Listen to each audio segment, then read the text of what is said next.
love putting all that together to try to figure out what the solutions are, because a lot of people don't think there are. Like, oh, you can't do this. You the hell you can't. You do anything. You know, if you put it together the right way. If you're really serious into it, I can imagine you get butt hurt, you know, if you miss a lift, but it doesn't really hurt you. Like if you miss a heavy squat or, you know, a heavy bench, it could destroy your body. You know, you're not going to hurt yourself on a grip. There's a lot there. It's like, just do it. You can just enter a grip competition. It's fun.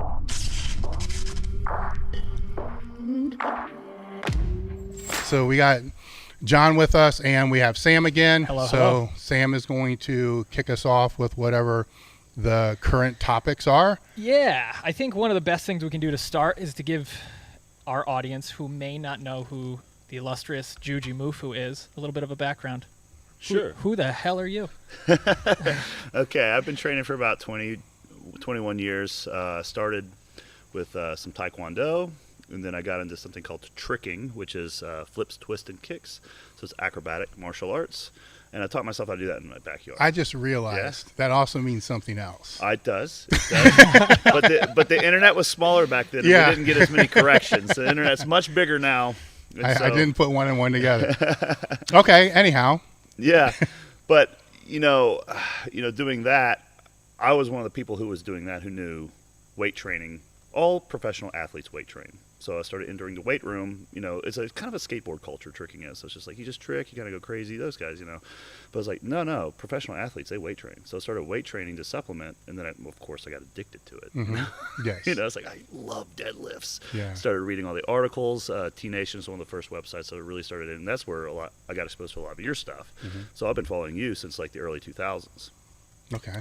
And then it just continues and continues. And then in my late 20s, I got into bodybuilding as well, because I got tired of training for 2.5 hours every day, and I look like a normal person. So it's like, oh, you know, I know how bodybuilders train, so I'm just going to start implementing what they do, because I want to look bigger too, you know, and that worked. Yeah, I did it. did a good job. But, you know, it just ends up where I'm like, okay, I'm a large guy that's very strong, that can do all the flips and stuff and the splits, and I have a pretty good skill set. I'm just doing all of it at this point. And then I just find myself on social media making stupid videos, you know, and it just catches. It does well, and people like the humor and the broad skill set, and I just had fun with it, and then I just took it from there as a content creator. Yep.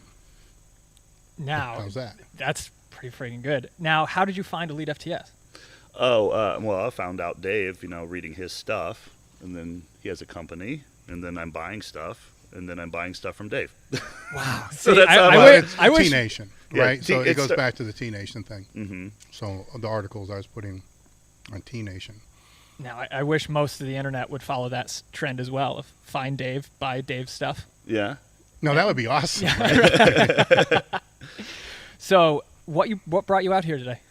Man, I really like it here. This is one of my favorite It's pretty places. fucking cool, man. Yeah, it is. Like, it's pretty cool. This gym is one of my favorite places. Dave is one of my favorite people. What you guys do is one of my favorite things. I just love it. I just feel at home here, and I just want to come here and, you know, visit here when I can. So, you know, just out here shooting some videos, learning some stuff. I mean, me and Dave just shot some videos of inventing new exercises. He helped me out with my deadlift. That'll be up on your platform soon. Yep. And yeah, I mean, I just like it here. Zero. Yeah. Yeah, we invented the zero. The zero. So Yeah. that's something to definitely watch out for, That's because the name's cool. Don't be a zero. Do the zero. Mm-hmm. now. Obviously, I've watched a lot of your videos, and I've seen you kind of struggling in the past with your deadlift. Yeah. Right? You had mentioned that today. Yes. And you worked with Dave today on your deadlift, trying to figure out, you know, what the next plan of attack for that is. Mm-hmm. You want to talk about that a little bit? Yeah, so it was interesting. The deficit deadlift, for example, as an auxiliary exercise, but what Dave was having me do is find what height I was pulling a deficit from. Whichever one I pulled the best on, throw it in the garbage can. Don't do that one. You got to find the one you're the worst at for your leverages. I got really long arms, and my quads are weaker in the lift, so we found what height I should pull a deficit from for a training effect, and that's also going to carry over to my bodybuilding goals as well, because I'm a polyathlete. I do everything, not all year round. Usually I layer things in seasonally in the right times, periodize them correctly in blocks, but, you know, Dave was cool enough to know that I'm not just a power lifter, you know, and he's like, okay, you got to do a bodybuilding show too, so you want to make your quads actually bigger and your quads are a weak point in the deadlift, so let's do this. So we found some exercises that will not only help my my goal to get to a 700-pound deadlift, but also increase my quad size, which will increase my stage presence at a bodybuilding show. So awesome. Yes. So I like stuff like that a lot. You know, I think because I'm already long-winded to begin with, I think he kind of picked up on it. The programming part of stuff like this, I love that shit, right? Because the basic training just for a power lifter, squat, bench, deadlift, it's not that complicated if that's all you do. Yeah. Like if that's all you got to make better and you're committed to that, it's not that complicated. You're going to have some roadblocks here and there, genetic issues and so forth, but I'm trying to say this as politely as I can. It doesn't take a whole lot of thought, you know, to kind of put that all together. Now you start throwing in tricking, you start throwing in, you know, the bodybuilding, all these other things that are part of that. I like the polyathlete. I've never heard of that before. I probably should have. That was good. But it's, you know, it's like a dimensional athlete. You got to really think, how's this all fit? I love that shit. Yeah. I do. I love putting all that together to try to figure out what the solutions are, because a lot of people don't think there are. Like, oh, you can't do this. The hell you can't. You do anything. You know, if you put it together the right way, you may not be an all-time world record holder in any of that, but that's not even the goal. So why is that even a part of the conversation? Right. You know, you're probably not going to be that even if you did put 100% focus 100% on any of these. Yeah, and I think the really amazing part of being able to see that and see the interactions and just the high level of coaching in general is the fact that it's real coaching. And I think that's something that you don't get to see on the internet much, right? Like someone working with somebody hands-on and just dealing with whatever that person is going through, you know, in their training, in their life, right? Like taking into those considerations in the world of internet coaches that go, oh, it's either a 1 or a 0. It doesn't really fit. Yeah. You know? Yeah. But so what else is going on in your life? I noticed, I did some stalking, and you're opening up another gym, a Grip Genie gym? Sure, yeah. You know, what's interesting was, you know, we're building a large gym on my property. So it's a 4,000 square foot, new steel building. All the equipment comes in. Of course, COVID caused building delays. So but those happen anyhow. We ran into some strange, the problems we ran into were essentially, imagine you have to build a house, but you order the furniture on time. The house is supposed to be on time, but you receive all the furniture before the house is even built. That's what we ran into. So we're shuffling around an entire room full of equipment for months. You know, the roof wasn't there. What are we going to do? Throw tarps on everything. We can't stop it at the port. We got a large shipment from Italy. You know, to have it held at Charleston Port for X amount of time. It's like, no, you can't do that unless you want to pay this amount every day. It's like so you're talking the equipment you had to move around that much. Because that sucks to move to begin with. Yeah, the framing, the drywall, the painting, the trim, all that stuff wasn't even there when all the equipment was there. Shit. So that was a problem that was not a normal problem to deal with. But that's okay. It's okay because it's worth it. You know, it's just you earned it. But, man, just like the new gym we're opening, it's like, oh, you just rent a space and you buy equipment and put it in there. We did that in a day. It's just like it was so much easier. I was like, so this is what it's like to open a gym. Okay, you just get space, you get equipment, you put it in there. That's way easier than what we've been having to do at my house. So after what we've been doing at my house, now I'm ready to start focusing on Well, your home gym, right, is what'd you say, 4,000? Yeah. So were there zoning issues with? I should probably know this, but were there zoning issues with that? Nah, because it's not zoning for business; it's zoning for residential, and which was interesting because we have one neighbor. You know, I don't know which one it is, but it has called the zoning police on us several times. Like they're opening a business. There's a bunch of people over there. You can't have it. It's like, no, that guy is just a crazy dude that wants a giant gym for himself. Yeah, that's awesome. Yeah, that is awesome. Put some chickens out there and it becomes agricultural, right? Oh, okay, yeah. I think, you know, right? Yeah. I mean, I could dig for some clucks. Yeah, or a cow, right? And maybe there's a tax write-off if it's agriculture. I heard goats were good. Goats? Yeah, they can mow the lawn for me. Yes. Yeah, they just sit there and eat grass all day long. Uh-huh. So not only are you opening that gym for Grip Genie as well, you're now having competitions, right? We're going to, yeah. So we're doing arm lifting. USA World Super Series 2021 is an event that's having a lot of grip competitions all over the U.S. and the world, and we're gonna be one of the venues. So it's basically like, of course, all the competitions got shut down last year because of COVID. So the organization's like, well, we haven't been able to do this. Now we want to do it bigger than ever. So we're going to be doing it in multiple places. So we're going to hold one of the competitions at our new facility, which is just small. It's a small room, but it's a stepping stone to an actual real big public gym, you know. Yeah. What are the grip events? They double overhand deadlift with a fat grip, a block lift, a hub lift, a rolling handle, smooth, no knurling lift, and I can't think of the other two off the top of it. There's 6 of them. Okay. Yeah. So there's a few double lifts and a few single-handed lifts. Excalibur lift. There's a lot of them. Yeah, it's been a while since I was around. JL used to compete in those. And do They're actually fun, pretty well. man. Yeah. You know, they describe grip training as the golf of strength sports. You know, it's what it feels like when you're doing a grip event. You know, it's just like, oh, nice. Oh yeah. Yeah. Yeah, that's not my thing then. But it's good because you can put a lot of intensity into it, and it's not going to kill you. You know? And honestly, like, I know if you're like what's called a quote unquote gripster, you know, trickster, gripster, or something. Yeah, look at that. Look at it's kind of stupid, honestly. But besides that, if you're really serious into it, I can imagine you can get butt hurt, you know, if you miss a lift. But it doesn't really hurt you. Like if you miss a heavy squat or a heavy bench, shit could destroy your body. Yeah. You know, you're not going to hurt yourself on a grip lift. So there's a lot there. It's like, just do it. You can just enter a grip competition. It's fun, you know. When we went up to check out the grand opening of Croc's gym, Janae had a Rolling Thunder there, like a Rolling Thunder event. Yeah. That was the first time I ever used a Rolling Thunder before. It was brutal.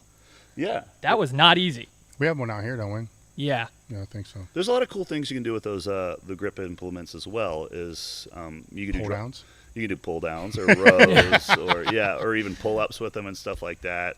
You know, I know you like the weird drop set things with the muscle groups. Well, you could do like a lat pull down to failure and switch it off to a grip, hard to hold grip one, and then or you could switch it around so you get some more back work done.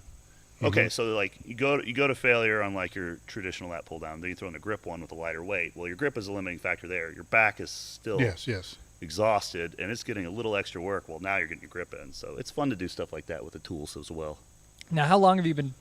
Now, I imagine you train your grip specifically, right, for these events, right? How long have you been personally training your grip for? About 4 years. 4 years? I think I started when I was like 9. Right? Maybe 11. Maybe 11. That's unilateral work. Yeah. Both hands, though. That's it. Now, you must have seen a tremendous carryover to your, just normal lifts. Like that's what I was going to ask about, the actual carryover to a deadlift, right? Because a lot of people that have deadlift grip problems will go to a lot of those movements to fix the deadlift grip problems. And a lot of the times that doesn't have correspondence. So what have you seen from that? Well, from my own personal experience, I found that the deadlifting helped my grip. Because I've always done a lot of my deadlift warm-up sets with a double overhand before switching to a mixed. I just like the feel of it. You know, when it starts to get hard to hold around, the 3 to 4s for me, typically I'll switch to a mix. And I don't have a problem doing the switch late. The technical component of that is not hard. But then you're getting a hell of a lot of sets where you're just, there's a lot of training volume, just double overhand. Yes. Grip. Also, walking around in a weight room, carrying around bumper plates with a pinch grip, makes you good at block lift. So doing all that stuff for so long, when I got into grip training, my hands are also fairly large, and I think I have pretty good forearm genetics. My dad's forearms are okay. So all that together is like when I first got into grip training in 2016, it was actually at a grip contest. I just entered a contest. It was a Fit Expo, like, do you want to do this? It's like, yeah, hell yeah, I just want to enter. Just throw me in there. And I did really well. It's like, cool, I'm kind of good at this. So then I just took it from there. Have you tried finger training? Is that part of your grip training? Yeah, no, not as much. That's more of a rock climber specific training. I'm not going to think that's going to carry over too well to everything else I do. Okay. So I avoid that myself. Yeah, the reason I'm asking and putting that out there is because I think hypothetically, well, from experience too, a lot of the people that I see that have grip problems in the deadlift, their hands aren't big, right? And then they have fat hands. Then they start doing grip work, and it makes their hands fatter. Okay. So then it's harder for them to be able to hold. Where I heard, actually we were at a restaurant many years ago, and Ed Cohn and I were talking about grips. Now his hands, you've seen Eddie's hands, right? They're like fingers like this long, right? He was saying with the deadlift, as soon as the thumb and finger, come apart, as soon as the pinky finger opens, you're done. Yeah. So you can't let that open. Now, fat bloated powerlifter won't be able to do that. Yeah. Right. I'm surprised I can right now. That's actually pretty good, right? So he mentioned training the fingers for those type of people. like binder clips, Mm-hmm. just using a binder clip like a gripper, but for fingers. Yeah. Little tiny binder clips. Yeah. And be able to build, but that is what I've always had. I'm just saying this because the people watching for the deadlift, for the people that the other stuff isn't working. Yeah. Like the binder clips or anything for the fingers, like you have those webs, that you can grab onto. You can sand. Yeah. Digging in sand, Mm-hmm. steel shot. You can work from the sand to steel shot and go from there. Or newspapers. And well, I guess there's no things new. I'm old. Yeah. Right. So newspapers don't exist anymore, but crumpling up magazines and newspapers, which don't exist. Yeah. And helps with that correspondence, for the grip stuff. I think having a campus board or something like a rock climber would have. Yeah. It's just a small thing, just in your garage or something, and just doing a little bit. What I found with grip training is it's almost like a spice. If you want to improve it, the first thing I would do is think of it like salting your food. Just add a little.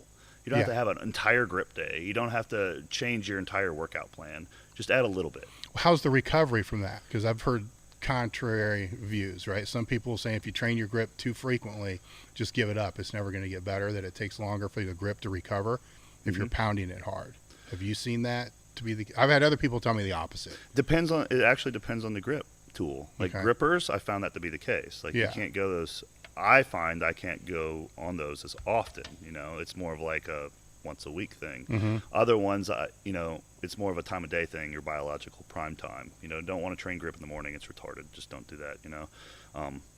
You want to train it. Usually, the best time to train it is like in the middle of a session that you're already primed. You know what I mean? Like a squat session or a deadlift session. Just add it in there where it's not going to interfere with the rest of your accessories, the rest of the work you got to do. You can add a set or two, or just right at the end, just add in a little bit, and then it's not going to hurt your recovery as much. Yeah. And also, it has to be related to the lift. A gripper isn't going to carry over to anything, honestly. Grippers are popular, they're fun, but that is not going to help your grip for deadlifting, for example. But yeah. Yeah, I mean, one of the things that you had mentioned earlier, I think everybody can kind of benefit from is just merely working up double overhand on deadlifts is for a little bit longer than normal. Oh, yeah, it helps a ton. Just that idea of sprinkling it in. Mm-hmm. But what I've used with baseball athletes, like pitchers specifically, is the sand and the rice, the bucket of sand, bucket of rice. But those plate pinches as farmers walks, like between the thumb and the index finger, and then you pinch between the thumb and the middle finger, and you just kind of work your way down. Yeah. And I've seen really good benefit from those for just for pitchers specifically, because they need to be able to, kind of improve that grip and kind of really be able to control that baseball as much as they possibly can. This might sound insane, but just thinking off, like you're talking about the powerlifter with the short hands, fat sausage fingers, hard to, they might actually do very well with some soft tissue work on their hands. Just getting hand massages and getting to loosen all that stuff up. They'll probably start to feel more, because I think they're just kind of bound up. When they start to feel a little bit more, they could probably feel their grip a little bit better, have a little bit more control. Yes. You see what I'm saying? So actually, that's something I would recommend to someone with hands built that way. With a lot of going back into my old multiply days and stuff like that, the hands would swell too. A lot of it was just because of the squat and the gear, and then the bench shirt for sure, because cutting all that off, so that we'd ice our hands after the bench. You just keep them in ice to try to get some of the swelling out of that. Yeah, you raise them up overhead. Yeah. So arm wrestlers do that all the time. Yeah. So stuff like that, I think, plays a role too, right? So that may even be stuff for them to do before they start training the stuff too. Before they start training any of the grip work. Or hex holds did help. I will say that. Hex dumbbell holds. Yeah. I guess you would call them pinch block holds, but more about the size of a hex dumbbell. Those helped, in the binder clips, but that was really for the deadlift. That's about it. And losing weight. Losing weight, but the squat goes down, right? Yeah. Yeah. You don't have the leverages at that point. Yeah. It's not as fun. Man, it's fun to squat when you're like bloated. Oh yeah, it is. It feels so good. It's like, I love this lift. Yeah, I've spent most of my life doing that just for that reason, right? Bloated tick squats. Yep. So exactly. So Juji, you had mentioned arm wrestling. You just posted a video on arm wrestling, right, the other day? Yeah. I worked with Michael Todd last week. He's a champion arm wrestler. He's going against Devin Larratt in Dubai in a couple weeks. It's a big super match they're having. They didn't have any really big matches last year during COVID, so all these arm wrestlers are just kind of like, they're all biting at the chomp to do something. So this is an exciting thing. But yeah, I worked with him last week, and just to kind of, because I wanted to. No, absolutely, and that's that's kind of one of the draws to you as an athlete, is like you kind of dipping your toe in all these different things, right? Kind of all at the same time. Yeah, so it looks like I'm doing it at the same time, and sometimes it is interference, but sometimes it's carryover. So it just depends on how I control it. So I was looking at how to incorporate arm wrestling into my bodybuilding training down the road. So I'm looking to do less arm wrestling, just a little bit here, just to supplement some arm workouts. Dude, arm wrestling is, have you seen arm wrestlers' arms? Like pro arm wrestlers, they're built differently. Their brachioradialis is just giant, and then their pronator muscles are bigger. That stuff is going to have a stage presence, and if you could just start, again, by sprinkling some arm wrestling work into your arm workouts as a bodybuilder, you know, you have arm day, do some arm wrestling work. It's going to, they know how to train this muscle here better than bodybuilders. Those hammer curls, like, try what they're doing, and this muscle over here is, yeah. You know what I mean? It's going to be a completely different animal, and then that's going to give that side, that side look over there. So just kind of pulling out the best from all worlds here. That's you know great. what I mean? Yeah, and now, as an arm wrestler, as a professional arm wrestler, like, do they train both arms? It sounds like a dumb question. No, it's not a dumb question at all. Most of them kind of do. I know this is kind of a crappy answer, kind of, but they're competitive one. But they often, like, if you lose an arm, that's your career as an arm wrestler, you know. And what are you going to do? Start from scratch on the other one? There's always that the thing where you get good on one, the other one's going to get good no matter what, you know. Because there's a term for it in science. You probably know what it is. I used to, but I know what you're talking about. It's also prevalent for rehab. Yeah. You know, and it's a huge part of rehab. So tear a bicep, train the other bicep immediately. I would Helps say with the rehab. I would say all of them have a dominant arm, but most of them train both at the top levels, and at the kind of intermediate levels, from what I've observed, they're not as balanced. You know, they're more heavy on one. But this is just what I've observed. I may be completely wrong. I'm more interested to see something that you said with him is they didn't have a whole lot of competing because of the COVID. Yeah. I'm more interested to see with those type of sports what the COVID rebound is going to be across all sports, because a lot of these guys, if just say NFL players, I mean, they still had a season, but it was a small season, but they actually ended up having a lot bigger off-season time periods where the ones that put in the work, brought up weak points, brought up those type of things. This next year across sports, for the sports that were shut down, like this arm wrestling thing, those that kept training have never had this long of an off season to heal, to work their technique and all this other stuff. So the ones that didn't do shit, just sat on their ass watching Netflix, they're not going to be, you'll be able to tell that. But what about the ones that did, right? So just think from a bodybuilding perspective. I know they still had shows, but imagine if they didn't. Right, and all these guys had to just completely deload and then have a full, I'm talking the pro level, a full off season, more than a year. It'd be like Mr. Olympia that only competes once a year. Yeah. You know, think about the difference that can make across all sports. Yeah. If they do the work. Man, you know, the unfortunate thing is that for bodybuilding, though, a lot of them are jerked around. They prepped, and then they were canceled. So they didn't really get that break. They didn't get that. Oh, man, you're right. If they had gotten that break there. Yes. Oh, man. So many of them would be so much healthier and be so much happier. They'd enter their prep, and they just, oh, man, it would have been so cool. You're right. Yeah, I mean, if they knew they had 18 months to the next show, it's like, well, fuck. I mean, 2 months just they're not going to be pounding things hard. Yeah. For a while, and they're just going to rest. Yeah. Well, a lot of sports that ended up happening. So when they start coming back online and start competing, I think we're going to see across almost all sports, I think we're going to see freaks pop up that we never saw before. Like, who the hell is that? And what are they doing? Right? And we're going to see other ones, you know, just destroy people because they always had the work ethic. That's why they're great to begin with. Yeah. It's going to be interesting to watch. So that's going to be really cool to see. It's how that's going to impact. Track and field is a good example, right? It got pushed back. So what's going to happen with the Summer Olympics this year? Are records just going to get smashed like nobody's ever seen? Right. I don't know the answer. I'm just really curious. Oh, man, that's a really cool perspective. I never even thought about that. Let's see what happens then. Exactly. Oh, that's exciting. Yes. Yeah, I mean, also the other side of that coin is I can imagine we're also going to see some fairly catastrophic injuries of people trying to put 10 pounds of shit in a 5-pound bag in a shorter amount of time. Oh, you're saying like they've been pent ups for so long, they're just going to... Yeah, or they're have been like, we're not going to compete, and they've just been lazy. That's even more reason to watch, right? So Yeah, you watch well, for right, the it's a accident, train wreck. you watch for the for the excellence, Yeah. and accidents. Yeah.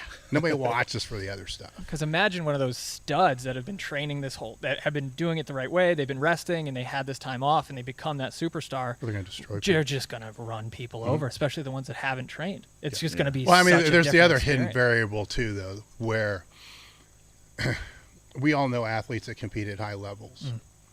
They still all trained. They still all found somewhere to train. They still all found a gym to train. So a lot of them probably didn't get the rest that I'm assuming that they got. You know, if they're an Olympic wrestler, for instance, you really, really think that they just didn't train. Yeah. No, yeah, exactly. Yeah, but they didn't enter the competitions that hurt them. Exactly. You know, they didn't have to peak. Yes. Yeah. They didn't have to peak. So that's what I'm interested in. Yeah. So speaking about peaking, we're jumping into. You've done powerlifting. You've done arm wrestling. Well, you're doing arm wrestling, right? Well, it's, yeah. More or less. Bodybuilding as well. Bodybuilding show at the end of the year. I had a question for you. Have you done strongman? I know you've competed in the events, but have you actually competed as a strongman yet? I haven't yet. No, I haven't. There's no reason why I haven't. Okay. Honestly, I don't think I'm going to do as well as a strongman. I think it's just the endurance capacity. I don't have the work capacity like they do. They're freaks. I mean, I can't carry a sandbag like they can back and forth.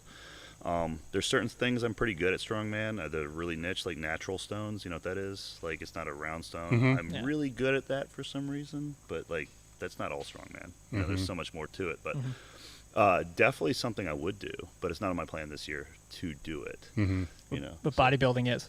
That's what yeah, we're doing? yeah. I was going to enter one in March for the Arnold, but it got canceled. Didn't you do a show before? No, I haven't done a bodybuilding show yet. Yeah. Okay, maybe I'm thinking the March So thing. the thing with the bodybuilding is I've always wanted to look better, you know, since I was in my late 20s, and it worked out pretty good. You know, it works for social media. It sells to be a bigger guy that does flips and lifts and stuff. You look just like a wrestler or something. It just looks cool. I like it. It's fun. But then last year I dieted for fun. I just wanted to see how shredded I could get. And then I got really shredded, you know, and everyone's like, what are you doing? Like, are you competing or you should enter a show? I was like, no, I'm just doing this for fun. And they couldn't understand, like, why? Like, what are you doing this for? There's no shows. Like, no, I just do this for fun. They're like, enter a show. Like, get on stage. You could get on stage in a week in that condition. And I was like, okay, you know, but it kind of peaked now, I guess, you know, and there's no show coming up, so it's going to have to be later. So I'll just kind of reverse diet and get ready for it. But by the time I had already reversed diet, well, the show was canceled. Yeah. You know what I mean? So it's like, okay, well, it's done. So it got pushed back later this year. So that's kind of where I'm at. Yeah. You know? I mean, you were close. You were lean. Yeah. You were. They're right. You were a week or two away for sure. I have no problem doing it. I yeah. like it. I just did it for fun. They couldn't understand, like, why did you do that for fun? Because it's fun. I liked it. You know, it was fun. But yeah, I'll do it again. Now, how does that kind of impact your training? What's your training look like right now? Well, right now it's kind of in a transition period, but it's been powerlifting and bodybuilding. So I guess power building is probably what it's been. That's a good default state for me, I think, for what I do. It's just because I like to start a session with something that's just heavy, just to have a lot of weight on my back or just feel it. You know, I can't just start with leg extensions and leg curls and high rep this. Like, I want to like work up to a top set of something. You know, I just want to feel that weight. I like the way it feels. And then I noticed that if I cut it there and cut out the back off sets and just go straight to the bodybuilding, I'm stronger on the isolation work anyway. So it works, you know, like my nervous system's all jacked out. I'm just like, okay, I'm just like, now I'm doing a crap ton of weight on these isolation exercises. So it works out anyway. So I'm guessing that's kind of like the way power building is, maybe. Yeah. I'm not sure. But that's kind of like my default way of training. But then when I'm transitioning into something specific, I'm going to repartition my time more into, you know, really focusing on that, you know, because if I'm like 2 or 3 weeks out from a comp, I'm probably not going to pull a Ronnie Coleman in squat, you know. 800 for reps, max reps. So what's your training split look like? Your weeks? I know it's irrelevant to most, but most people are going to want to know. So say Monday. We got a few questions. Like, about what do you do about that. Monday? Okay, so it's not the same every week. Obviously, I get that. Not the movements, but just the big overall overreaching plan. Like Monday's leg day Like or the squat goal day. of the day. Yeah. Yeah. Yeah. So There's certain body. Okay, so it's kind of like let's start with a bodybuilding split. Yes. Okay, so I'll always almost train shoulders by themselves. Okay. And the reason I do that is because the reason I got my shoulders large is because I avoided pressing movements and I avoided grouping that muscle group with other ones. So shoulder day is just shoulders, man, and that's worked really well for me. Well, let's keep talking there, because I think the people that are into how physique bodybuilding type training, if I'm understanding what you just said correctly, you kept it as your own day because you're actually still training your shoulders twice a week. Your pressing movements are training your shoulders. Right. So your chest movements are training shoulders. Correct. So by putting it on there, you see what I'm saying? And if he stuck the shoulders with the chest, Yeah. then he's not going to be stimulating the shoulders. Correct. Okay. Yeah. So I'll walk you through a quick shoulder day, Yes, just to give you an example. It's going to start with, and this one is a little different from a power building type workout. Really heavy lateral raises. Like I'll do like 25, 30 reps, and it's heavy. Like it's not, most people go too light on that exercise from what I've noticed. They don't go hard enough on that exercise. Strict rest periods, like almost 4-minute rest periods, like really try. And then I'll move on to a rear delt. That's a muscle group everyone neglects if they're trying to build their delts. That you want big rear delts. Most definitely. It's what gives the illusion of a large shoulder. You need that. So on that machine, that rear pec deck, you just have to go crazy on it. Again, high reps to failure. Really look at the weight too. You got to progressively overload. A lot of people don't do that when they're doing isolation work. So I'm at the bottom of the stack on my rear delts. I'm near the very bottom. Most people are like, they start at the top when they train with me. They're already halfway down. A few months later, like, damn, you get stronger if you try. Right. And then at that point, I'm kind of pre-exhausted, so I'll move on to like a tracked press. What I mean by that is like a Smith machine or something like that? Sure, like that, or like a Viking press. Oh, yes. Or anything like that, and again, higher reps. So I like to pre-exhaust before I do my shoulder press movements. And then usually I'll just pick, one extra one for fun and just kind of go hard, just kind of really blow up the muscle. And then that's a good shoulder day for me, and that's been working well. And then with chest, my chest is a genetic weak point. I'll focus more on flies, but I will often have to start with presses just to kind of get my body kind of going. Because if I start with flies, I kind of feel cold. And I like to do a variety of things. Hex press, dumbbell press, a Smith press is good. Bench press for fun, but I don't find it really carries over too well. And it has jacked up my shoulder a little bit. And then, shoulders are getting stimulated there. So I guess you're right, my chest day. And then I'll move on to the fly variations just to really feel the muscle. You know what I mean? So that's kind of the way my shoulders work, Yeah.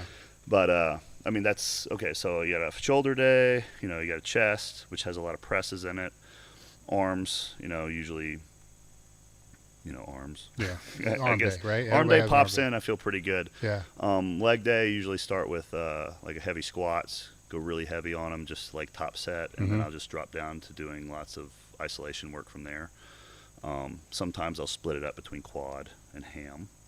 You know what I mean? Like some days more quad dominates, some days more hamstring. But still on the same day. No, sometimes So different days. Yeah, Okay, different days gotcha. there. So what are you looking at? Like 4 workout days, right? Yeah, right there. Four or 5. Yeah. Yeah. Okay, so now let's look at everything else I do.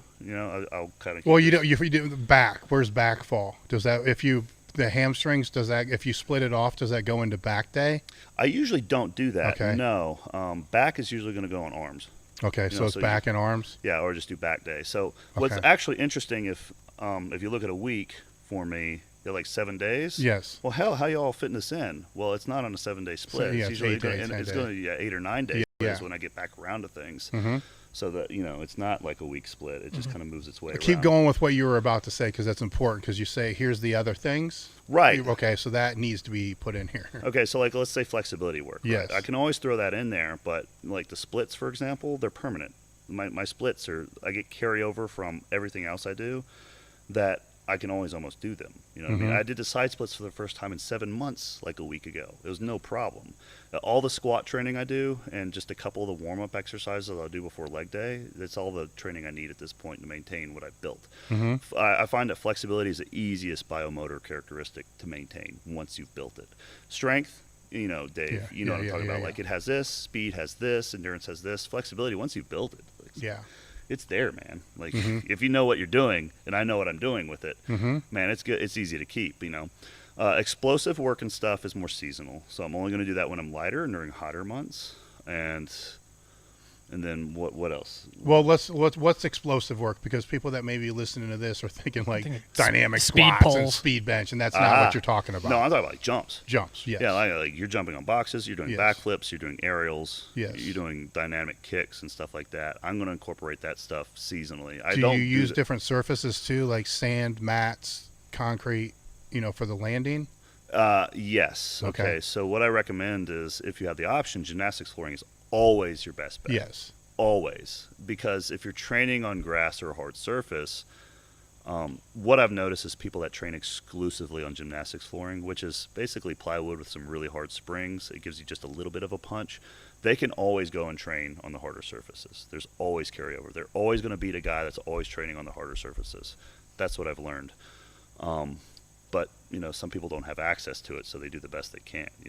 Sand is going to be good to, if you're just want to do some flips into it, but it changes how you take off. Yes. It changes the dynamics of the takeoff, the move. Trampoline, again, good for air awareness, doesn't fatigue you. You can really train the coordination component of it. You can do it longer. So it's kind of like a mixing of those things, yeah.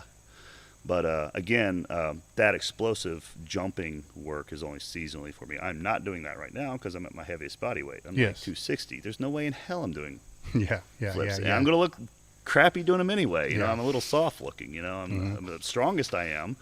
But people want to see that when you're like shredded and you feel good and you're fast. Yes. Yeah. All right. So there's the cardiovascular component. Do you do anything for that? I'll do like I walk for 10 minutes after meals. Yes. I'll do cardio in the morning for 5 or 10 minutes. Just like spike it up a few times in the heart rate. Sometimes at night for 5 or 10 minutes. I never do anything like longer than that. Yeah. I won't do like a 15 or 20 minute or anything longer for a cardio session. That's just, the bodybuilding training's taking my breath away. Yeah, exactly. And when you're 20 and 30 rep sets will make you breathe heavy. Yeah. So when you're dieting, do you rely on the diet to pull the fat off, or do you also use the cardio to pull the fat off, or a combination of both? So that's a good question. The cardio, I don't use it to burn extra calories. I just use it to help repartition and send the food where to go. You see what I'm saying? Like it's more of a changing the chemical and biological signaling than it is to like, I'm just burning calories to get some extra activity. No, I don't want to do that. I do enough walking back and forth on my property. You know what I mean? I get enough steps. Like sometimes I have to sit down and be like, I just need to sit in a cool room because it's affecting my recovery. Yes. You know what I mean? So the cardio is only for my health and for like signaling, like tell the food where to go. Sometimes if you sit for like 6 hours, you need to get up and move around, get the heart rate up. Boom. You know what I mean? So it's a recovery type thing too. Correct. As well. Yeah. Yes, it's getting that's where even the fattest super heavyweight powerlifter that really can make an argument that they don't need to do any cardio actually does, because they need to get the blood moving to shuttle nutrients to be able to help recover. Right. They don't need to be on a treadmill for half an hour, but walking down the driveway, coming back and forth. Yeah, and I think the feeder workouts, that was popular at Westside, that's very similar idea, but it's very specific to where you're sending it. It's like, okay, no, I'm doing backward sled pulls.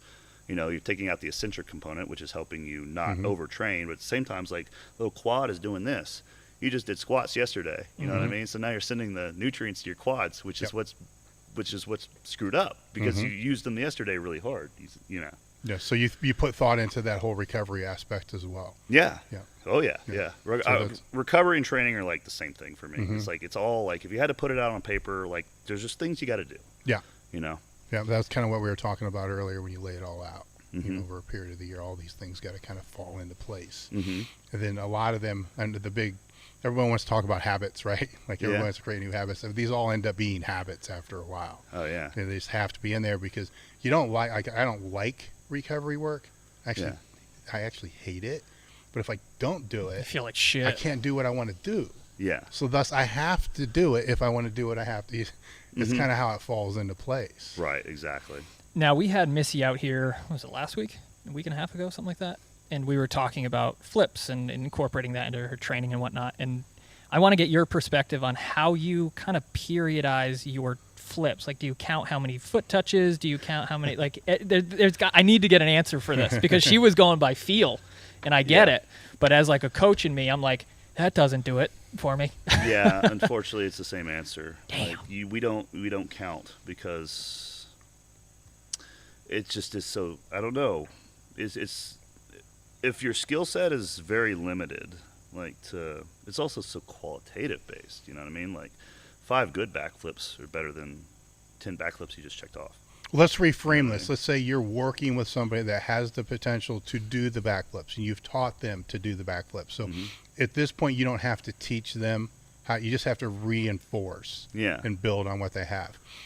Where would you, in a session where you're working with them, how many sessions a week would you advise them to do?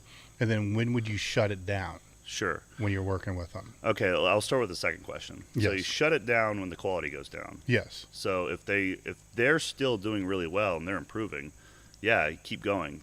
For almost everyone that does anything like that, it's almost always going to be about the same amount of time. You know what I mean? After a while, it's just like, you're getting worse now, you're slower, this is not helpful anymore. Yes. So you either have to switch to accessory exercises, some sort of stretches, something that doesn't require as much neuro, not as much neuro, because now at this point, you know, the extra reinforcement you're giving it is not going to help it. So you have to cut it at its peak. You know what I mean? So it's like you top out and then you go from there. So, but for the first question is, it depends on your age and it depends on what else you do. So if all you do is flips, you know, you can do, I would say 3 is the perfect number for what I found. 3 really good sessions a week for if that's all you do. If you do strength training and, you know, accessories and you like to, you know, go to the gym and stuff, well, that number changes. Also changes with age, as you probably know, like gymnasts, who are younger, they train more frequently, and the older ones train less frequently, so there's less days. So for me, if all I did was do flips and stuff about every 4th or 5th day, is how much I can handle, you know, at my size and age right now. But I do all the other stuff too. So then by the time I get to that 4th or 5th day, you know, in my rotation, I have to be like, well, what am I putting before it? I'm definitely not putting squats the day before it. I could put an arm day before it, though. I could probably manage that. That's not going to throw me off too much. You know what I mean? So then you have to always put that first in the schedule, because speed and technique and that type of work with the dynamic aerial movements, that's always going to come first in your week of training in terms of priority. That you have to do that when you're freshest. Everything else after is like it's going to fall into place. Here's the bigger question, right? Because you have all this training going on. You have to do all these things, you have to mesh together, block together, and so forth. Then you're a content creator and you're an entrepreneur, right? So where, you see what I'm saying? You see where I'm going here. Yeah. Like, so you don't sleep, I get that, right? So how do you, and I don't like the word balance, right? Okay. I don't believe that really exists, right? Yeah. No, you're either on one extreme or the other. But you manage it all. Yeah. So what have you found helpful to be able to manage it all? Planning. Okay. I mean, I think that's the only thing you can do. It's just planning, like looking ahead, looking at it. It's like, when is the appropriate time for me? You know, because, okay, let's say as an entrepreneur, right? And then I have to do this whole migration system for a website and change the face of my entire platform and blah, blah, blah, blah. Well, when is the right time to do that? Is it 2 weeks out from a bodybuilding show? No. No. Is it right before a powerlifting meet? No. You know what I mean? So then you have to periodize your life. You know, it's not just, you're not just periodizing, you know, training modalities and blocks, you know, in a chain. You're also periodizing your life. Yes. You know what I mean? And sometimes for some people, the best thing you can do is, okay, well, look, you got 2-month block here. Why don't you actually put training on the back burner, take care of all this other crap in your life so that you don't have any friction points in your life? Because if you have all these other things going on constantly while you're always trying to train, you're trying to always like push through and have all this other life shit that's bothering you. Well, what if you throw that in as its own block? I know it sounds crazy. I know what you're saying. You know what I mean? But then you take care of it, you build the systems that self-perpetuate the success, and then you move from there, and then, okay, cool, I got time to train. Yes. There we go. I don't have a bunch of problems in my life anymore. I took care of those in my life block. Yeah. So I do similar things, but the one thing I do with the training is that's all. I always know what days I train and around about what time.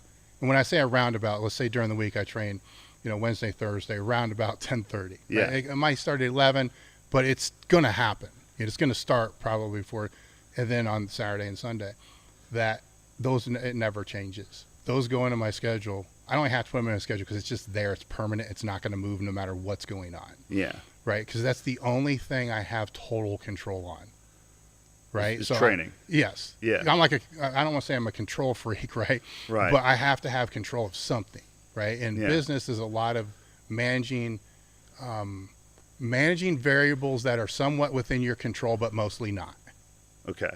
Right. I mean, you don't know what's going to happen the next day. Yeah. Right. And a lot of that's because, you work with people, right? And the people aren't you. So you're working with people, and people are different. Customers are different. They're different than you. That's not right. That's not wrong. It's just what it is. Right.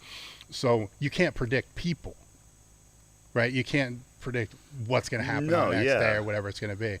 But by having that semblance of control, it's easier for me to know, no matter, unless it's something catastrophic. Yeah. That, okay, let's just get through here. But this time I don't have to think about this. I don't have to think about. So would you say it's almost kind of like your version of meditation?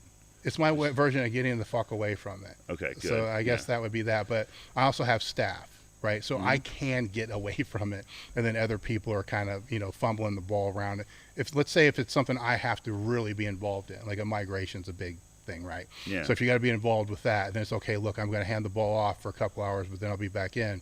But that, if I take that away and make it to where I'm just going to train when it's most convenient for me to train, I would never train. Okay. Because there's too many uncontrollables that happen within a period of a day. Yeah. If it's because other people, it can be my kids, it can be my wife, it can be, customers, it can be staff, it can be, there's all these other variables. You see what I'm saying? Yeah, yeah. Where I might have more of those variables than what you do because you don't have kids, Yeah. But you have cats.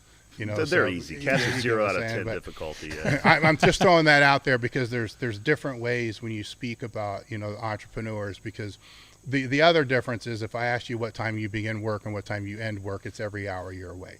Yeah. I mean, that's just Just how off it and is, on. right? So it's not like we're clocking out at 5. So the ability to say, look, I need these couple hours just to get the fuck away. Yeah. I'm still, looking at emails and taking care of shit until I fall asleep. Right. And the first thing in the morning, you get what I'm saying? So yeah.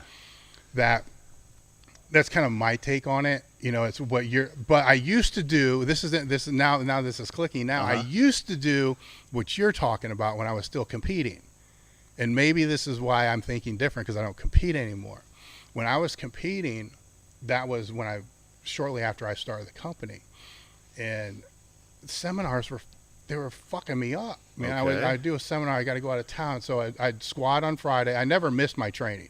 So I'd squat on Friday, literally leave the gym with blue heat on, smelling like shit, and go straight to the airport fly where I had to go to give the seminar the next day, give the seminar, and then do my speed benches there, and then fly home that next day.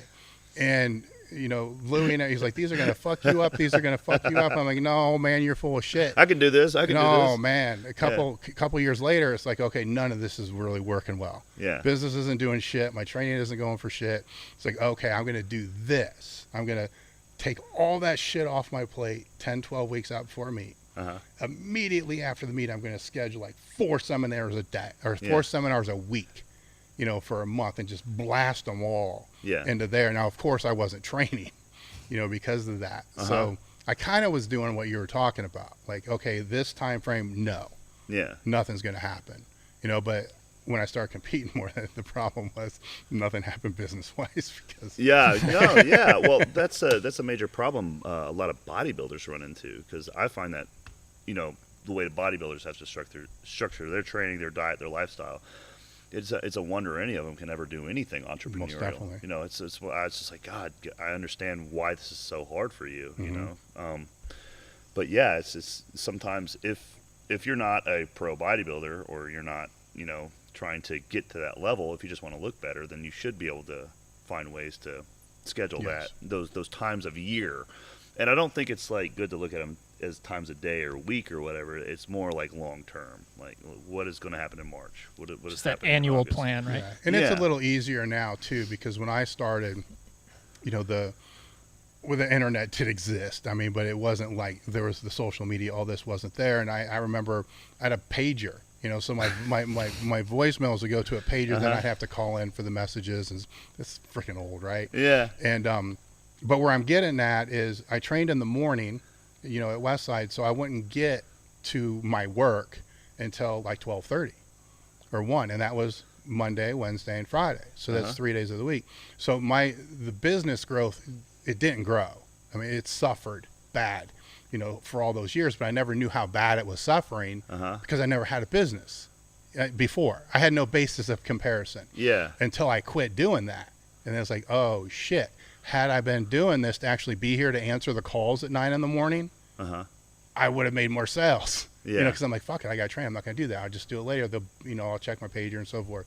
Where now I think it's a little more manageable because so much of it can be conducted with a phone. Yeah. But it is a tricky, I couldn't imagine being a bodybuilder during that time.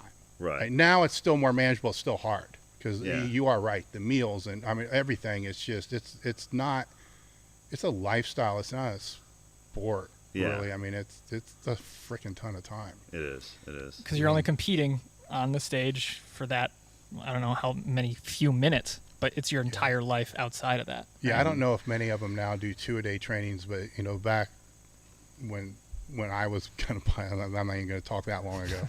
I mean, the 2-a-day training was a big thing for bodybuilders. Like, holy crap, you know? Yeah. You know, that's 4 hours of training just there without commute time, and then all this other stuff, and that's crazy. You know, so then they get a sponsor for $150 a month. Yeah. Also, I think like garage gym and equipment and stuff is more accessible now. More people have that at home.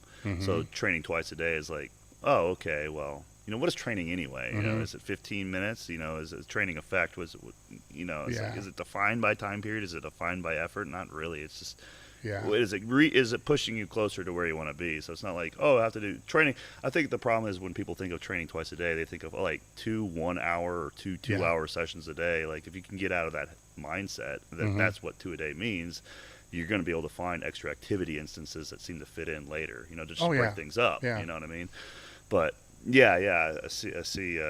Wow, this can become a big rabbit hole here. Oh man, this is a rabbit hole. We're just skirting around this right now. I mean, we're like a penny in a ball going down this little circular thing. You know, it's about to get really deep. It's going to get really weird because what I'm about to say is the bodybuilders today have they have a greater ability to monetize their time than before. Where they had to rely 100% on a supplement company or a sponsor to be able to pay them, which is a very limited number, to where now they can make their own income, you know, through social media and doing things this is the rabbit hole, right? Where, you know, a lot of them may think, well, I should be making what he's making, but yet they have no personality. They don't know their craft, but they're at least in a position now to where they can control their revenue if they want to. You know what I'm saying? Is if they want to, they can control that. So then, you know, the strive and the desire to be a pro is still there. Yeah. But it should be easier for them financially. Yeah. To be able to go down that road today and any other time in history. I think there's also a discrepancy, as you know, like, you know what I mean? Yes. Like you pick this up. Whereas, like in the 80s and 90s, like how did they get such good results back then when they didn't have nearly as much technology? It's because they didn't have this. Yep. Like, okay, this is how you monetize, you know, and be able to fund this lifestyle without having to go to work. You get a supplement sponsor, you get a couple grand a month. You know what I mean? Oh, all right, so I'm good. I just train and then I just post my posts here and there. But then you're looking at that all the time, and it's affecting your mindset. It's affecting your mental space. Welcome to the rabbit hole. Yes. Now we're in your domain now, though. Right? So let's keep going down this rabbit hole, right? Let's go back to what we were talking about earlier. You're still running a business. You still have all your own training. You still have all this. You've managed this social media landscape, obviously, very well. So where do you see, not from the standpoint of building channels, right? Because I think that's really kind of hard, you know, to start giving advice on what they really, really need to do. Because everybody's different. Everybody's a personality. I think we can agree on the number one thing is their personality, to monetize who they are, not to be somebody else. Where do you see them screwing up as far as the draining of time, right? So let's say, you picked up the phone, it's a distraction. Yeah. Right? So that phone, it's a distraction, but it's also a way to monetize. Correct. It depends on how they use it. Yeah, it's a double-edged sword. Exactly. So tell me about the sword, how you manage the sword. I'm still trying to figure that out. Okay. I think I'm still trying to figure that out. I don't know. I can't tell you, because you could think like, okay, I'm going to only do business activities right now. I'm only going to respond to the correct things. I'm going to post. I'm going to walk away, and then I'm going to get work done. And wow, I just took 15 to 25 minutes to do a job, and now sales are coming in.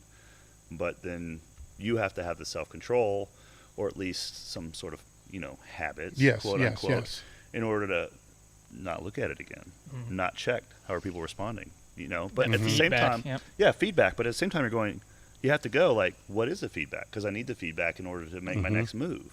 So how often are you pinging for feedback there? You see what I'm saying? So finding a balance between being able to do the act, leveraging the social media and the technology that we have now, but also having the self-control and the hygiene, to be able to be present right here. It's a good word. That hygiene. That's a good way to describe it. But you've had to have learned some things, right? Yeah. So, like, what are a couple things that you've learned from that hygiene perspective that you have built into you created the habit for?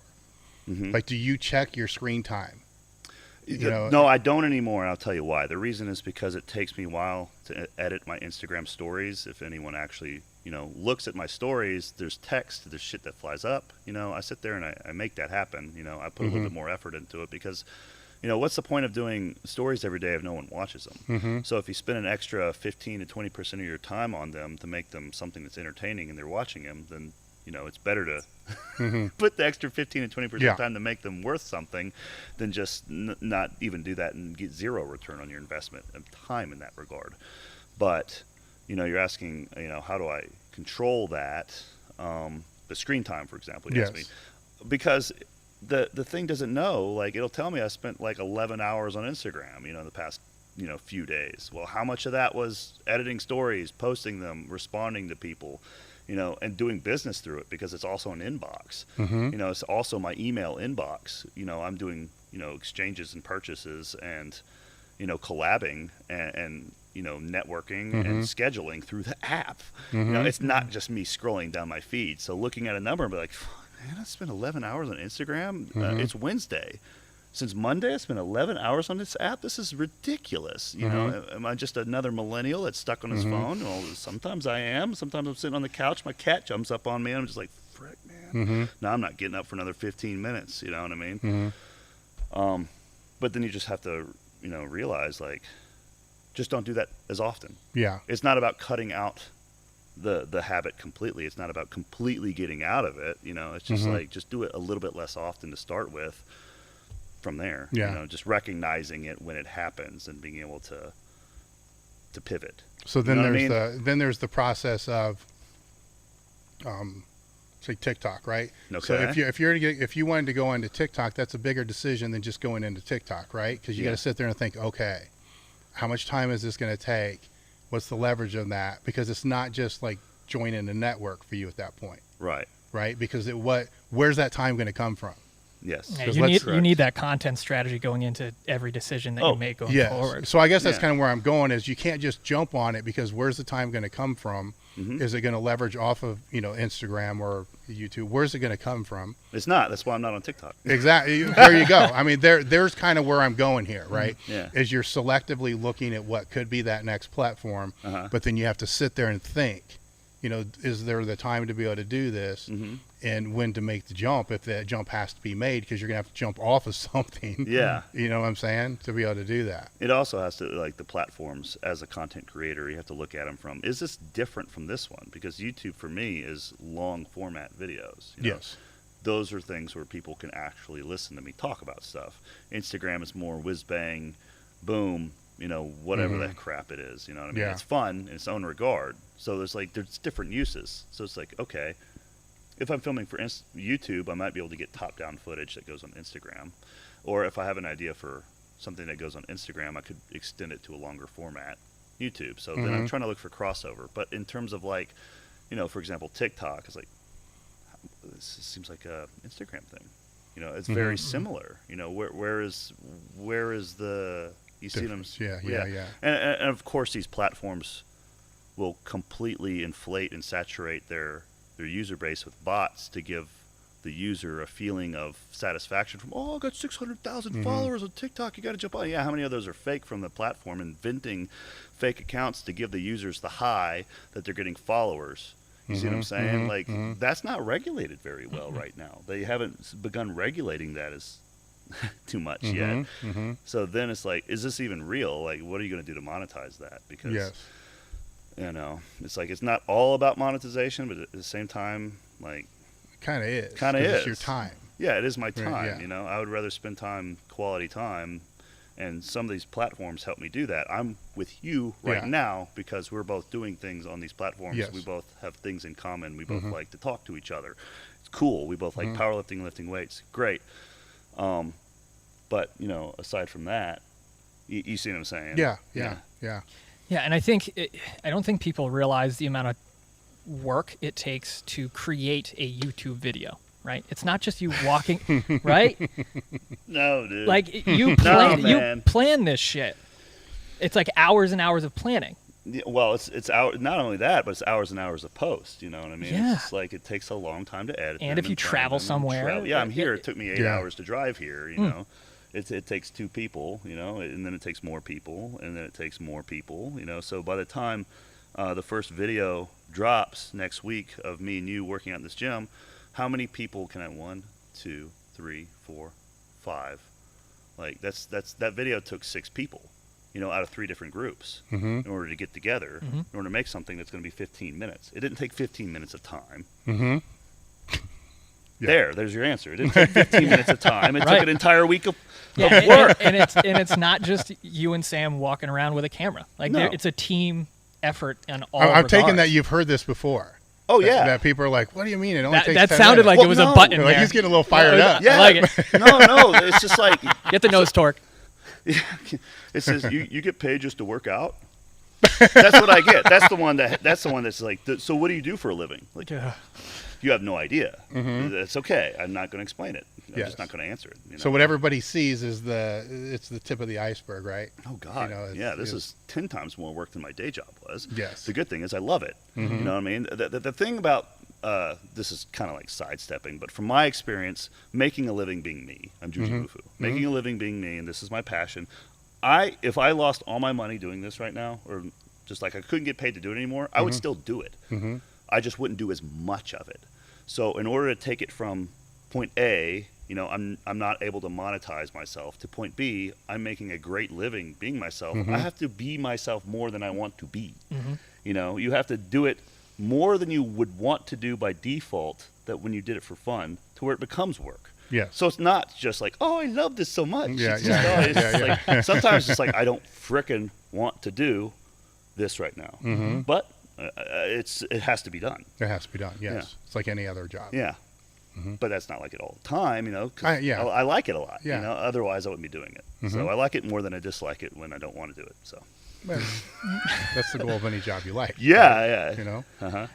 All right, so we got some questions coming in for Juji here, and I think it's a good time to kind of transition and start taking some of the questions from the audience here. From Instagram, this will start off with an easy question for you, Juji. Do you think you could train Dave to do a backflip? Dave, when was the last time you jumped? Got him. No, I got you. When was the last time you jumped? When was the last time both your feet left the ground? Ooh. That's a great question, isn't it? That's really good. Last week I had to sit in a handicapped toilet. It was a little high and my feet popped off the ground. So, I've been advised not to jump because of the hip replacement. So there you go. Okay. The last time I jumped before, let's take the hip excuse off the table. At least a decade. Okay. I mean, yes. Here's the thing. I used to do box jumps a lot because I was more explosive than I was strong. But what I found when I was doing the box jumps, they didn't really help me. right? Because you're I could explosive already. Yes, it didn't matter. I could always jump on a reverse hyper, which was like 42, 44 inches. Wow, really? Not that one. That's really good, high, actually. But yes, but it was normally it was, you know, the like a bar, jumping up on a bar. It used to be a trick I used to do when I was in college boxing. Everybody leave, just jump on the bar.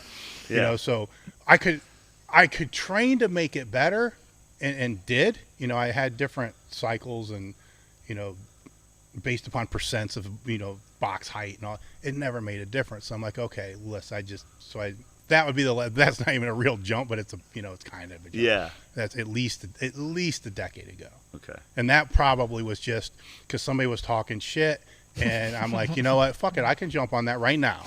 And then just did it, and they're like, oh my God. I'm like, see, I told you, I don't need to do this. Yeah. Then you limped out of the room. Yeah.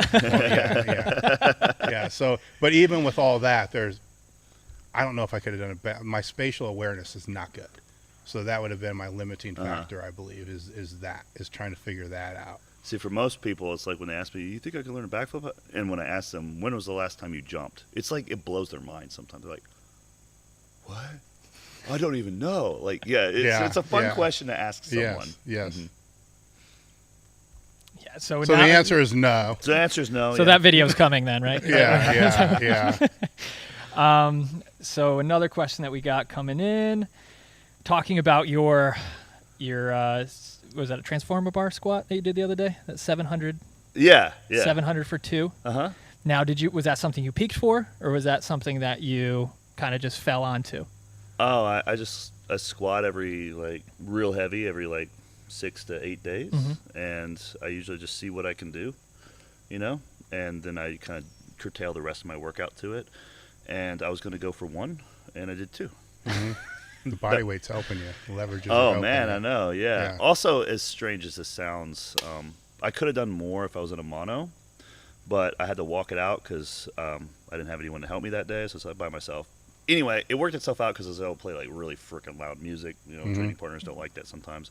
But I had a mirror in front of me, and I haven't squatted in front of a mirror in like 10 years, and that helped my walkout. Like I could see myself in my foot. I can see that. You see your feet, Yeah, I see my feet. I was like, holy crap, this is helping me so much. Yeah, it's still heavy, but I could put myself like, this is solving part of the problem that I have with walkouts.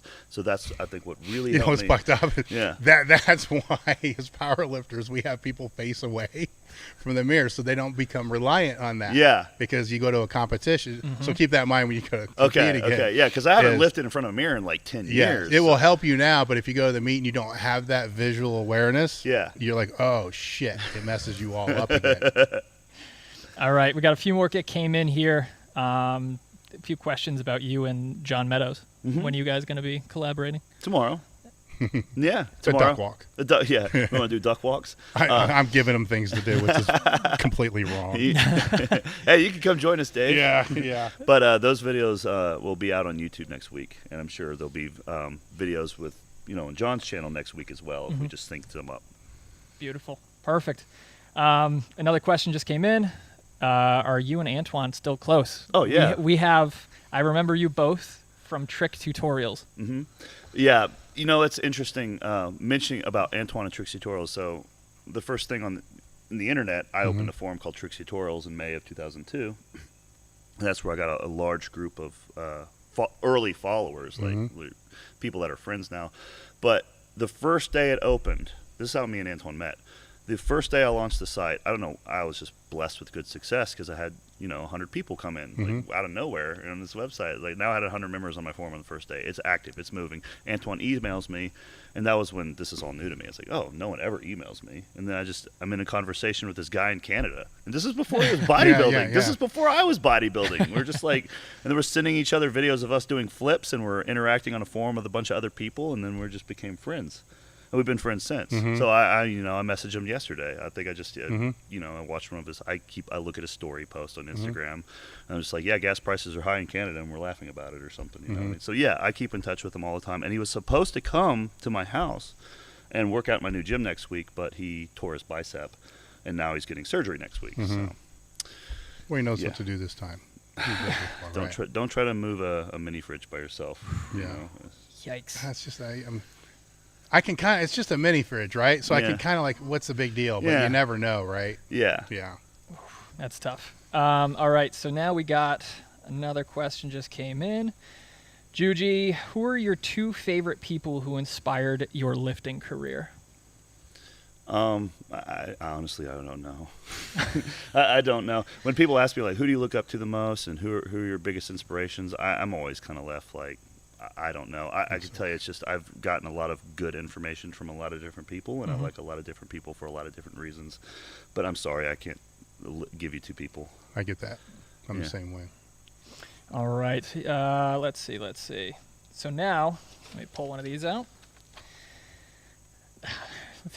Some of these questions are just not. Where are these from? Great. What is these, that? These are is that from a fax? These are our frequently. I had to print it out. It was question facts.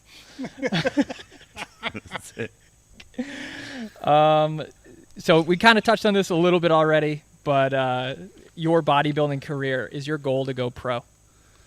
I mean, I just want to look as best as I can, and I want to get as good as I can at it, and I want to be able to use what I've built and created for myself. And I mean, I think I can do a really good posing routine, man. Now, do you like? I think I could do it. I think if I trained it and spent the time and I'm setting up for it, I think my posing routine could be really freaking good. And I want a really good posing routine. I want to look the best I've ever looked, and then let the rest fall where it's going to fall. Now, do you work with somebody with your posing, or will you? Oh yeah. So I'm going to get some coaches for that, just based on availability. So I had some coaches lined up for before the Arnold, but of course that was going to be my contest, but it got canceled, and I'm not posing practicing right now because I want to do a 1,000-pound bar spider squat with Dave, which you did. which I did. Yeah, which I did. So I've been playing with my lifts more and stuff, but the posing will come back in probably a few months. Yeah.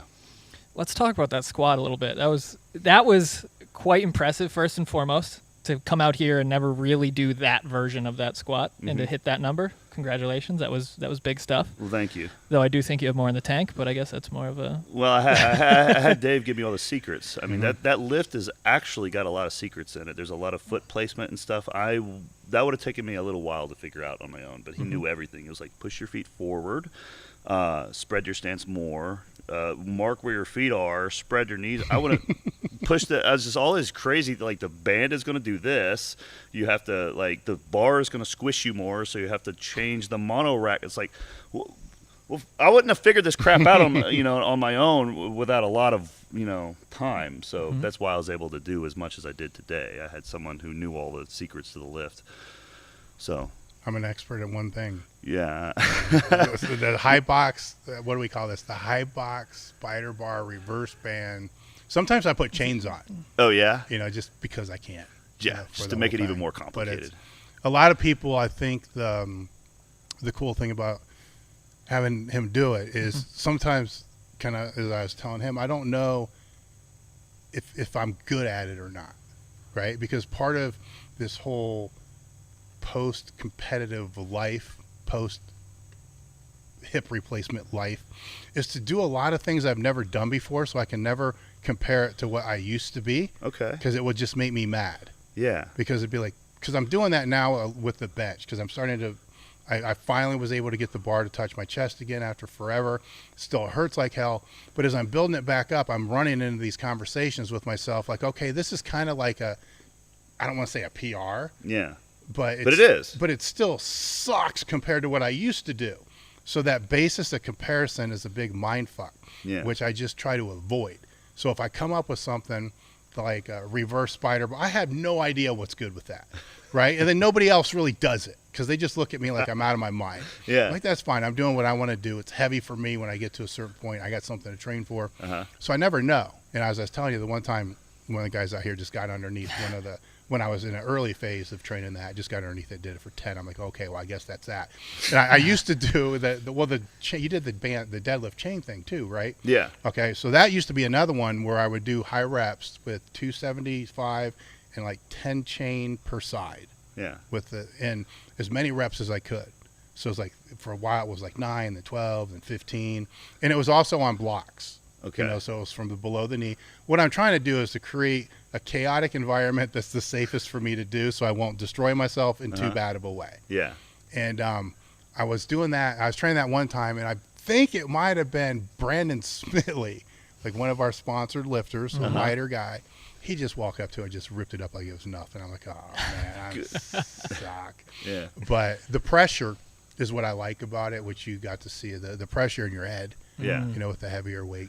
So that kind of validated that I still kind of suck, you know, compared to what I used to, but I don't suck as bad as I thought I did.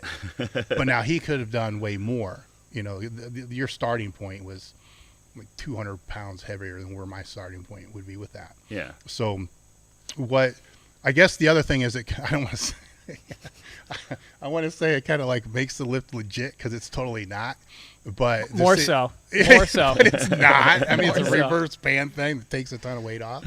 But to see somebody else come out of it like, holy crap, that was heavy. Yeah. You know, it's like, okay, now, at least now, probably nobody else in the world understands why I do it. Yeah. Now you kind of get Yeah, it, yeah. right? Because you're underneath there, you're like, whoa. Yeah, it's just your head's getting squished. Yes. It's just like, but it's, obviously the pressure's not on your head, but that's a lot of pressure Yeah. on your body. Because you Yeah. still need to stabilize the weight at the top. Like, regardless of reverse bands, like, you're still unracking. Oh that yeah, weight. yeah. That stuff's kind of wavering, so it's you don't want to go down. It's like I can't get back up, but you can because Yes. the band tension is going to lie you at the bottom. So it's I had to try it. Yes, It's like, yes. I wanted. And it's to me, it's fun. And Yeah. when I get to a certain weight with that too, it's also I have to get serious. Like there's a certain, and that's probably what I'm addicted to the most with this training thing. Yeah. Is I understand you got to do the monotony of the training. I get that probably more than most people. But there's those sets, Yeah. right, and those singles and stuff. Like you can't be you, right? I got to Yeah. be somebody else. Mhm. I love that shit. Yeah. Because it becomes super serious. Like if I don't get under there the way I'm supposed to, I'm not going to pick it up. Right. Like I have to be under there the way I am. And then for the last set, it's like, okay, I need to go this completely other. Now I don't do that every workout, obviously. Yeah. Right. It takes time. But it's But- fun, but as someone who has seen it since I started here in March, I mean, when I would see it online, I was like, oh, that's super intense. And then you kind of get almost a little jaded by it. I seeing him do the lift the whole time, but then to see somebody new do it, it's like, oh shit, that is hard. Like that is a very difficult lift to do, regardless of boxes, bands, whatever. And it's going to be cool to see when the video comes out. Is on your last attempt, you get that like split second of, oh shit. Yeah, that was the last attempt was the only set I did where I stood up with it, but I didn't actually get it up. And I was like, God, please don't unrack it right now in the mono because I'm just going to collapse. And you guys are good enough not to move the thing out of the way. Well, to be fair, it wouldn't have. You didn't move it that much. Oh, okay. I mean, I was just like, please don't. Yeah, and then I had to, this is serious. And then 5 or 6 seconds later, I was able to actually get it up to where you could release. Well, and I told him, you know, on your video, some of the reasons why I do it, you know, because of the hip replacements, and I'm trying to control my stupidity. The other thing that you saw with that is I can also keep the volume, the number of reps, way down with that, and still go super heavy. So count how many reps you really did until the top set. It was probably under 10 for sure. Yeah. Right. So think about that for a minute. You were able to do a maximum effort on a lift that required less than 10 reps to really warm up. Right. Right. So I have, you know, 2 hip replacements. I'm trying to not accumulate a lot of wear and tear on those. So that compared to, say I was going to work up and do a heavy ass to grass squat. Right. It's going to be way more than 10 reps. Oh, yeah. You know, to be able to get there. So I'm lowering the wear and tear. You know, so there's a lot of, I can justify this a million different ways. Yeah. Which is really what it comes down to, right? So we got another question just came in. Juji, your excitement and positivity are so contagious. They have been, you've been inspiring since you started. I've been following you since about 10,000 subscribers. How do you keep that positivity up, and how can I kind of implement some of that positivity in my own life? Well, thank you so much for the kind words. And that was Ben Clark. Thanks, Ben. I really appreciate it. How do you stay? What's this? How do you stay positive? Let me intervene. Is it that's what they're seeing, Yeah. right? So I'm going to go out on a limb here and pretty much say your entire day is not like that. Oh no. No. Right. So while it's not a Sam's over there, my yeah, wife. Yeah. Well, it's She's not like, an "Oh, act, you know, but it is still a persona Mm-hmm. that has to be on there. But I've met you now more than a handful of times, right? So Mm-hmm. in general, on a scale, you're more of a positive person than you're a negative person, right? Yeah.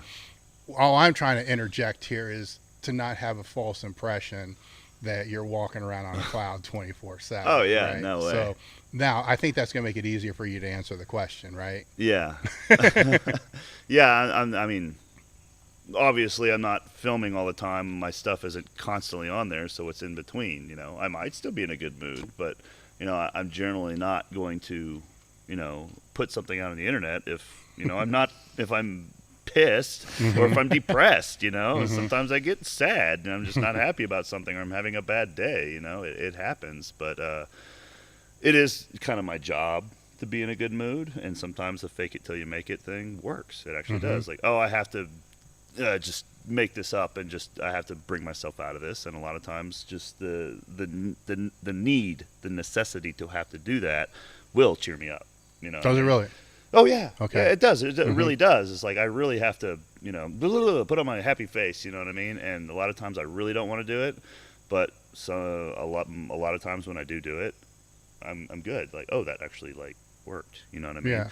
But I mean, in general, I don't have to do that often. Not nearly. It's not like I have to do that all the time. I do have to do it sometimes, but I don't know. I just try to have a sense of humor about myself. You know, it's just, okay. I don't know. There's a lot of ways to answer this, but as mentioned earlier, I do multiple things, so I'm not the best at any one thing, which means I have a head check constantly. Like, powerlifters are stronger than me. Bodybuilders look better than me. People that do flips are better than me. You know what I mean? Arm wrestlers shit all over me. You know what I mean? I mean, everyone is better than me at something. So after a while, it's just like, you can't, you know, if you take ego out of the equation, I think you will. Like, I think that's probably the best answer I can give you. Yeah, that's a good Take segue. ego out of it, and you will be happier a lot. You know what I mean? Yeah. It's just like, have a sense of humor about yourself, because everyone is better than you at something, but you're good at things too, and just Yeah. enjoy them. And if you're down and in a bad mood, fake it. Yeah, if you're when you can. Sometimes when you just can't. But you know, if you have the idea to do it in the first place, and you do it and it works, well, hell, there's a win you wouldn't have had if you didn't have the idea. There you go. You know? Yeah. And that's one of the things that I see a lot from the content you put out when you visit other places, talk to other coaches, this, that, and the other thing. You always have that white belt mentality. Yeah. You will always take something away. And you can always tell that you are genuinely listening and absorbing that information. And I think that, again, that you drop the ego.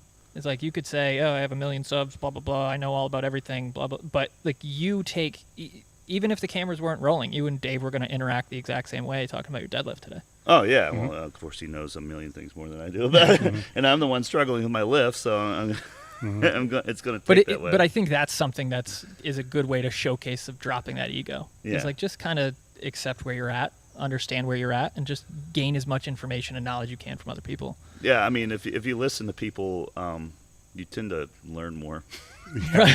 You know? It's funny how that works. Right? Yeah, and the thing about learning is, like, if you learn something that's useful, like a lot of stuff you show, really gets you excited. So, like, one of the things, you know, I reminded myself, and I mentioned this in a YouTube video, it's just part of it, like, you know, a few months ago or whatever, but a lot of times people don't go through these learning phases, which I don't think you should always be in a learning phase all the time, because you change shit too much. But if you do, like, if you don't do that, then what happens is, when you do go through a learning phase, like, the thing you're afraid of is it's going to challenge something you've been doing, and you're going to feel like you wasted a bunch of time. Like, oh, I've been doing this wrong the whole time. Yeah. You don't want to know that you were wrong about something, and you wait, so you're just not even going to look. So it's like, don't even look at the scale. Don't even look at the bank account. I know the money doesn't look good. You know what I mean? Don't even look at it. But but the flip side of that is, if you do it and you learn something, a lot of times, instead of feeling butthurt, like, oh man, like, I've been doing it wrong, instead it's like, oh, that's exciting. Yes. Like, oh man, that's cool. I can't wait to try it. And you try it, and it changes what you do, and it becomes useful, and then you improve. So it's like listening and learning like that, instead of like avoiding it because you're afraid it's going to challenge, you know, what you've been doing, and you're going to learn that you wasted this time. Instead, it's going to be, you're going to get really excited, and that's going to feel good. You know, Yes. you know what I mean? Yeah, and I like what you just said there too. But there's also a time where you got to just kind of buckle down and ride the bus that you're on. Right. Right. So especially as competitive lifters and bodybuilders, or however that falls in there, at some point in time, you got to understand this is what it is, and this is where we're going. Yes. Get out of the way. Right. Let me go. If it's wrong, I'm going to find out later. But I can't. Otherwise, you doubt everything. Oh, yeah. Somebody's going to say something, you're going to be like, oh man, I got to change that. And if you're in a perpetual state of change, you're going nowhere. Right. You know, so those phases are key. Yeah, and is that something that you had intrinsically prior to where you are now? Like, did you have that even before YouTube? Were you always that inquisitive, trying to just learn as much as you can about certain things? I think I'm open to it, and I spend more time actually outside of the learning, like looking for learning phase. I spend more because I've learned most of my stuff from just doing it my own way and trying to figure it out myself. And then if you do it that way, when you spend just a little bit of time into learning phase, like you absorb so much more because there's so much more data to compare to. You know what I mean? So your question you're asking me is like, have I always been inquisitive in learning? It is really block based, honestly. It's just like you do have to shut it off sometimes and just buckle down and see if it works and run the experiment. Because if you're constantly adding new things into it, you're going to confuse yourself and try a million different things. And shit, you know, what are you going to end up with? A casserole? Or you don't try anything. Well, right? the other side of that is you end up being a person only looking for confirmation bias, which essentially is not learning.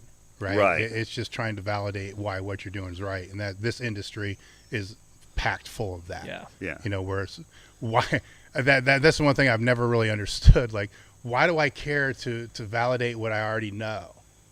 I have other things to be able to look for. Yeah. You see what I'm saying? Like, if I know this is what it is, I'm not going to spend all day trying to find studies to support it, or people just to support it. Yeah. Because what do I learn from that? Especially if I already think I know it. Yeah. I want to find the other stuff that I want to find the stuff I don't know, which is a freaking lot. Right. Yeah. So you don't know that, right? And then there's that information that you can obviously absorb from other people. But like you said, that experiential learning is super important, right? Yeah. I mean, my background, for example, like tricking, like That's my website experiential as it gets. Well, I Right? mean, it's like the reason I opened the website to begin with was because I looked around. I was like, there's no website on the internet that teaches you how to do this stuff. And my original motivation was, I want to be that guy. So how do I do that? Well, I have to learn all these moves. In order to have a tutorial for something, you have to know how to do it. So that was my original motivation, was to learn the stuff to write a tutorial. Yeah, You know what I mean? yeah. So I was like, my goal was I have to learn 20 different moves. Otherwise, you don't have enough moves on the website. Otherwise, like, who wants to go to a website called Tricks Tutorials if there's only 3 moves? So I have to have 20 of them. All right, backflip, all right, 540, butterfly twist, double leg split, split double leg, crescent double leg, B twist, illusion twist, hyper twist, hyper swat. Okay, now, you know, there you go. You're motivated to get all these moves, which are variations of one another as well. But there you go, experiential learning, because no one had written how to do it. I wanted to be that guy. You know what I mean? You know, for the coaches that are listening to this, is a coach working with people, right? We all have health histories that we run people through, and then we have not the health history, but basically an analysis. Needs analysis. A needs analysis. Yeah. So you got a needs analysis and a health history, right? That you run these athletes through, and all those things are showing you all the things that are potentially wrong, right? Potentially weaknesses. Where is the analysis of what they know and what they've learned on their own, right? Because if you have somebody that's been successful at doing something for 10 years, you think you know better than they do. You don't live in their brain. They live in their brain. You don't live in their body. They live in their body. You don't live in their joints. Where's that conversation to say, okay, from a training perspective, what's worked? What have you found that's worked for you? Those conversations rarely ever happen. So if I'm consulting with a coach, I spend most of my time on that. Because it's, okay, all this we know kind of already works with your athletes. Yeah. Now let's figure out this 20% you're not too sure of. Okay. Even if I can't give them the answer, I can show them what 20% they need to look for. Right? And that's just a matter of digging into what they know. Yeah, and right? it's one of those things where it's like, okay, what did worked for you in the past, what didn't work, why do you think it didn't work? Yep. Right? So it's even digging deeper and deeper into those experiences. And again, you'll get way more information out of that. And I can say even with the conversation with him earlier today about all this, there's never been that conversation that I've ever had with anybody that is excelled at what they do. Learn from. Right. So I'm doing myself a disservice for me personally with my own ego, my own education, by not having that conversation. Not to mention the disservice I'm giving to the person I'm trying to help. You see them. So it's both ends, because you walk away with, okay, now wait a minute, because I can use this if somebody else has this question. Here's what this is. Yeah. Not only that, but I can now file this that if I need to dig deeper, here's who I go to first. Like, remember when we talked about this? How can I learn a little bit more about that? Yeah. So it's expanding my network. And the thing, remember I just said, what are the things I don't know? There you go. And then that network expands, and that's just one text, one call, whatever, to be able to set it up. So we had a challenge get thrown down in the messages for you. Okay. One Missy. Yes. Wants to... Wait, what? Missy's in the chat? Yes, she is. Really? Yeah. She challenged you directly. I challenged Jujimufu to a backflip contest. Okay, what is this, for time? Because I'm going to win. Because I got to win. We'll set up as long as you're up for the challenge. Is this we'll for set up the best details. looking backflip? Because I'm going to win. Ooh. My backflip is, I have a really good backflip. I can do a lot of them, I don't know. I mean, what's time, the challenge, speed, height? Missy? I mean, what is it? What is it, Missy? you got to define, we'll because get I've already Missy back. beat you on 2 fronts now. Heaviest backflip, I win. All right, there's 3. Wow. She's got. Well, you're already declaring a winner without even doing I know. it. Wow. Throwing it down. Yeah, we'll get Missy on the horn again and see what she has to say about that. Couple more questions came in. Let's see a really good one here. Yeah, the Missy thing. We got everybody that's on board. They want to see a horse contest. Horse contest. What is that? So, like, do a trick, and if you can't land the trick, you get an H. You spell it. It's like basketball horse. Interesting. Okay, that helps that a lot. Yeah. Yep. She's gonna do a tumbling pass or something. I'll be like, Scott. Ooh, 1 minute most backflips. That's what she just threw down for you. That sounds terrible. 1 minute most backflips. Okay. I don't know. We'll have to see. Are they sloppy backflips, or are they like good-looking backflips? It's just most backflips. Okay, we'll have to see. We'll have to set that up. That one would be closer. We'll have to set that up. Yeah. Endurance. Yeah. So we're kind of running down on time here. I don't know if you want to plug anything to finish up, or what do you got going on? What can we look forward to in the world of Jujimufu? Sure. So you can just check out my YouTube channel /Jujimufu, my Instagram /Jujimufu, and my website, jujimufu.com. Probably should spell it out. JUJIMUFU. Because the I was, I should have just been Jujimufu. Oh, the I's throwing them off. The I throws everyone off. So if you spell it wrong, well, damn, it's my fault, I guess. But yeah, check out my website. I saw a lot of cool programs, very interesting ones that are, because I'm a hybrid athlete. I do a lot of different things. They can meet. Really, they're fun too. They're in spiral book and digital, so they're fun to have. Get your money's worth as well, because I put a lot. The programs I write. Actually, I write them for myself. It's stuff that I make for myself, and then I adapt it for other people. So that's kind of the way they work. So it's like, this isn't just something I wrote, like, oh, this is, you can take this. It's like, no, this is crap I use myself.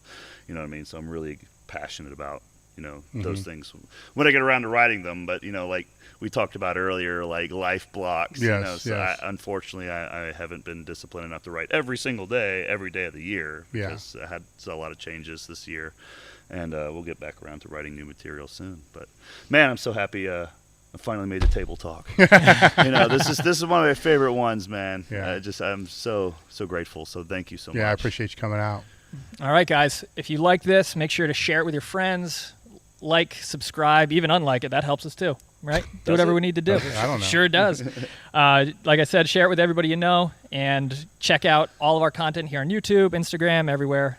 Make sure you subscribe, ring the bell, and we will see you guys in the next episode. Anything between 4-week-long mesocycle and an 8-week-long mesocycle, and that includes 1 week baked into each at the end for deloading, seems to be generally a good idea for muscle growth. Nutrition's probably more important for the hypertrophy if I'm looking at the strength athlete, because if they go through that phase that they're supposed to go through that they don't go through, but then when they do go through, they don't go through it effectively,